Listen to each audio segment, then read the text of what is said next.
What's up, guys? Tom here, back with another video. It is damn hot out, so I'm gonna try to speed through these. Hope everyone's doing well and all that. Iced coffee today, cause you know, hot. I will be back soon with a hip hop update as well for anyone that cares about that. So, sorry, trying to keep volume. All right, so we're listening to in the background, if you could hear it, is David Ornette Cherry, Don Cherry's son, obviously named after Ornette as well. This is called Ensemble for Improvisers. Came out in '99. Yeah, obviously it's a CD player, but you know, look in there, really cool. Kind of had a hard time finding this one, but great album right here, definitely. So you got David Ornette Cherry on piano, Billy Higgins on drums, Justo Almario on reeds, Roberto Miranda on acoustic bass, John Williams on trumpet. 3 tracks, 3 long tracks. Really nice. I think it was Mark Maxwell put me on this one first, I believe. It's him, so thanks, man. If you can see this, I appreciate it. Great album.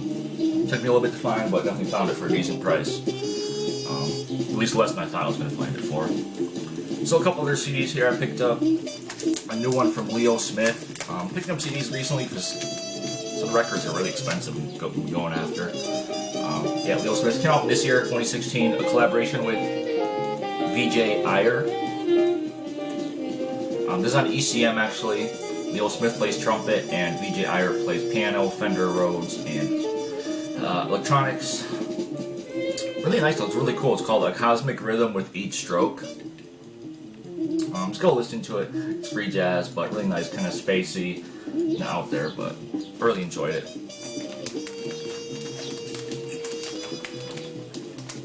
I'll tell you, pretty see that these little things. I mean, I like them because it protects the CD, but then it's kind of a pain in the ass to put in, so whatever, I like to keep them in here.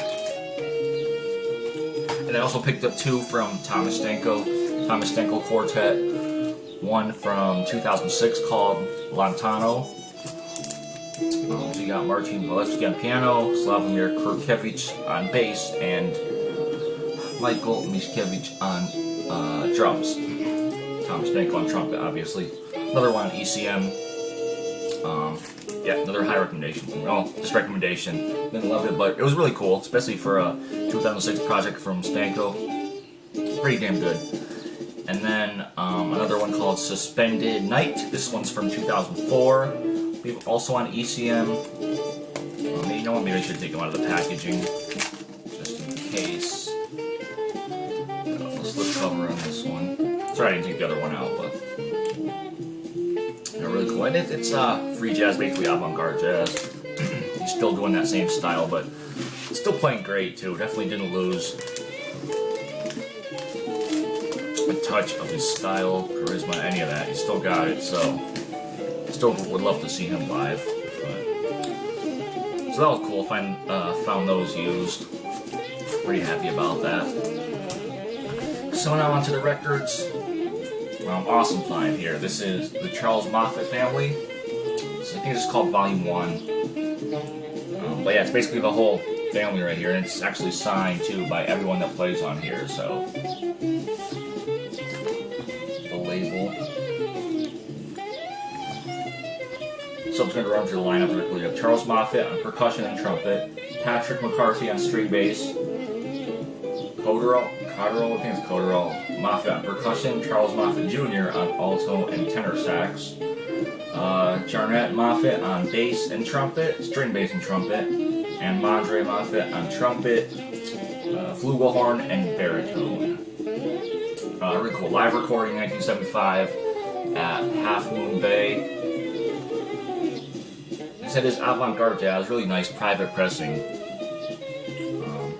I don't think there's a, I don't know if there's a sample of this online. If there is, I'll link it. If not, maybe I'll try to do a little recording of this because definitely worth finding if you can find it, or going after it if you can find it.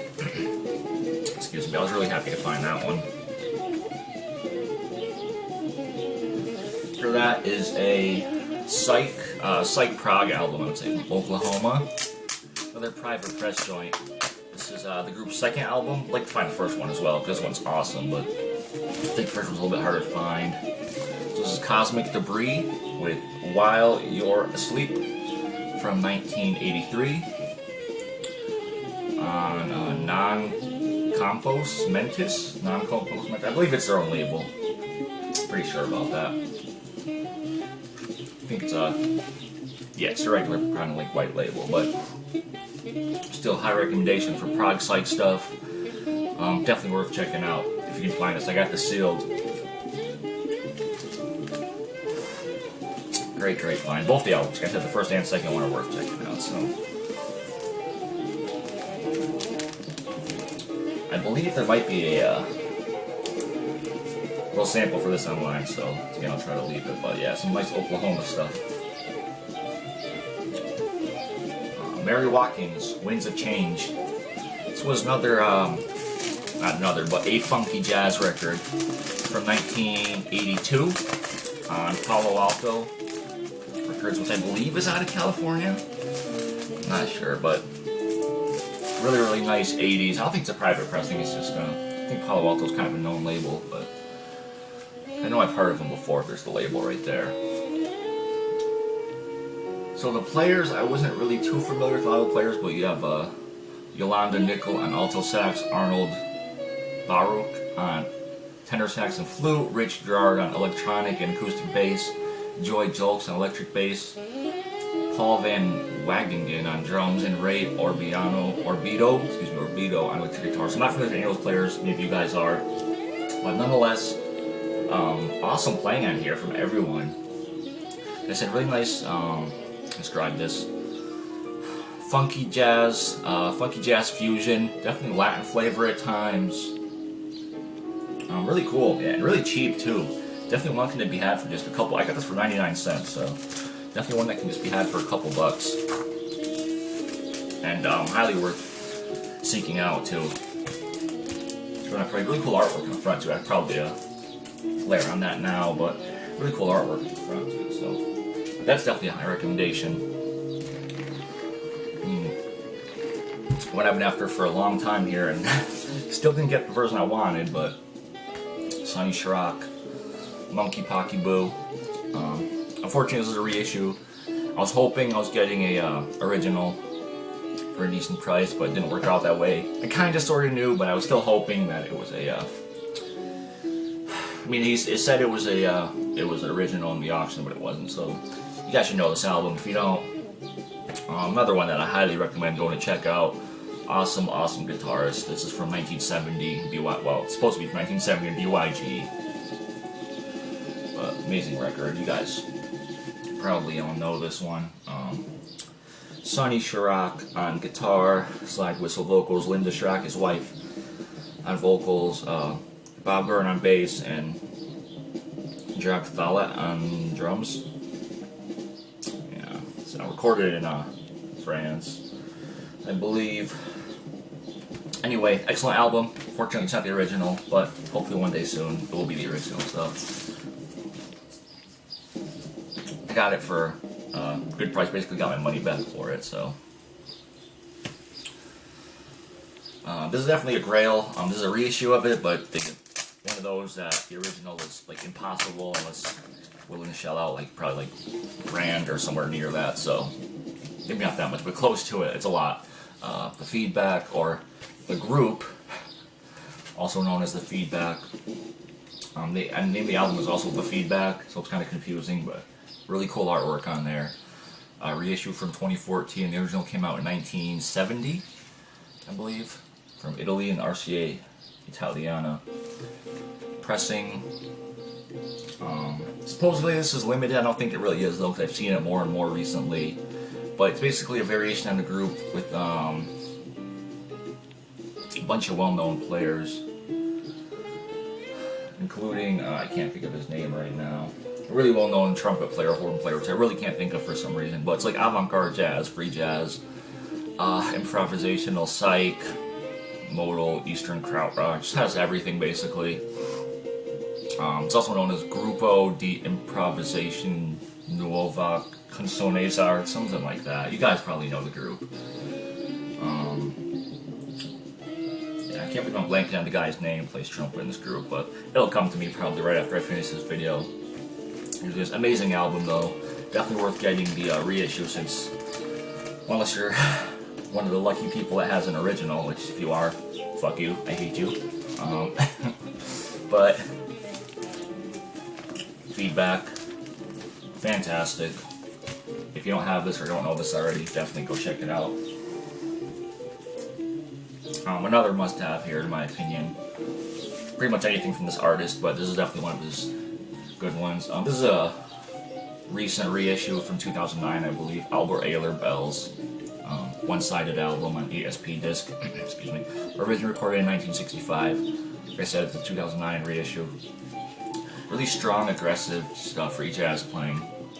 Live album. Oh, it's just a piece of his set, so you can 20-minute piece of his set, but it's really cool. Most of these are screen printed with album title Bells in there, so I always thought that was really cool. One side is blank, one side is music on it. It's just, I think it's almost 30 minutes music, but still really, really awesome. Well worth it just to hear it if you never heard it before. And it does have Donald Ayler in here, excuse me, his brother, as well as, what's the lineup on this? Charles Tyler on sax, Louis Ware on bass, Sonny Murray, Sonny Murray on percussion, so awesome lineup right there, as you can hear. This one is actually number 178 out of 1,000. I don't think the first 20 or 30 of these, Richard Stallman, the founder of ESP, had actually signed, so that's kind of cool. And the reissue is pretty freely available, so I'm trying to knock out some of my Pharoah Sanders collection here slowly. This one is Live at the East, which from what I understand isn't actually like a real live recording at the East. Basically brought in a live audience to the studio and had them play for them there, but still really cool. Kind of a album right in the middle of his free and spiritual styles. Fantastic nonetheless. When is Pharoah Sanders ever not fantastic, you know? But lineup, you have Stanley Clarke on bass, as well as Cecil McBee. Joseph Bonner on piano and harmonium. Norman Connors on drums as well. Harold Vick on tenor sax. Lawrence Killian on percussion, William Hart on drums, Marvin Peterson on trumpet, and Carlos Garnett on flute. 1972 on Impulse. It's just the red and black Impulse label, I believe. Yeah. Still, like I said, you can't really go wrong with Pharoah, especially around this time, so fantastic. I was really happy to find this after this one for a little while. I know you have two, Karen, so sorry, but the Roy Brooks, the Free Slave, recorded live at the Left Bank Jazz Society. I believe that's in Baltimore, Maryland. But great album. From 1972, I want to say. Yep, on Muse Records. Just a regular Muse label on this one. You know, but a really nice mix between a hard bop, post bop, kind of like a spiritual hard bop album, maybe, because if I had to describe it as something, but just fantastic. For players, you have Roy Brooks, the drummer, if you don't know who he is, Woody Shaw on trumpet, George Coleman on tenor sax, Hugh Lawson on piano, Cecil McBee on bass. Cecil McBee again, so he really was on everything during that time. Definitely getting around. And he's still doing it today, so awesome. But anyway, Roy Brooks, one of the few dates with him as a leader, so awesome album.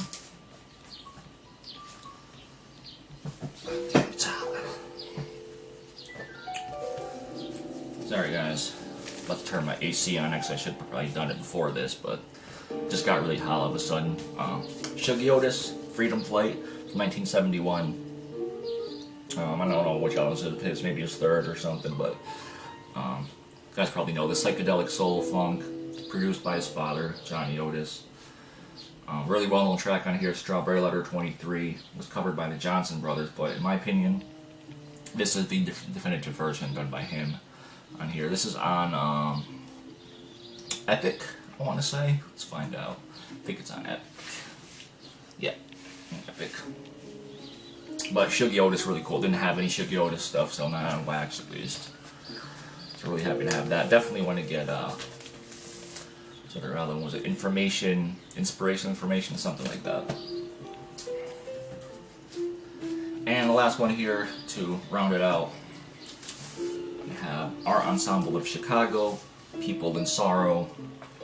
One of the early Art Ensemble albums, I believe, recorded in France. Pretty sure about that. Nessa Records from 1969. Pretty well-known cover there. Just a regular Nessa label. But really fantastic. Definitely, the name of the album definitely brings that mood of sadness and sorrow for sure. Definitely a somber kind of sounding album, but just really amazing playing. Free jazz, avant-garde jazz, you can imagine. Really tribal, rhythmic type stuff. So good. I believe it's just still before, yeah, only the four of them here, so recorded in 69, but nonetheless another Art Ensemble which I would highly recommend. All of their stuff is really good too, kind of like with Pharoah. Can't go wrong with them, with these guys, but at least in my opinion. We will leave some samples, leave you guys to your own conclusions, but so that's it for me. I'm going to cut it off here. Like I said, I do have some hip-hop stuff coming, so we'll make another update. I'll probably do that separately, just in case people that don't care about that can watch that one, and can watch this one too if they want. So that's it, guys. Thank you very much. Stay cool. Go turn my AC on now, and peace.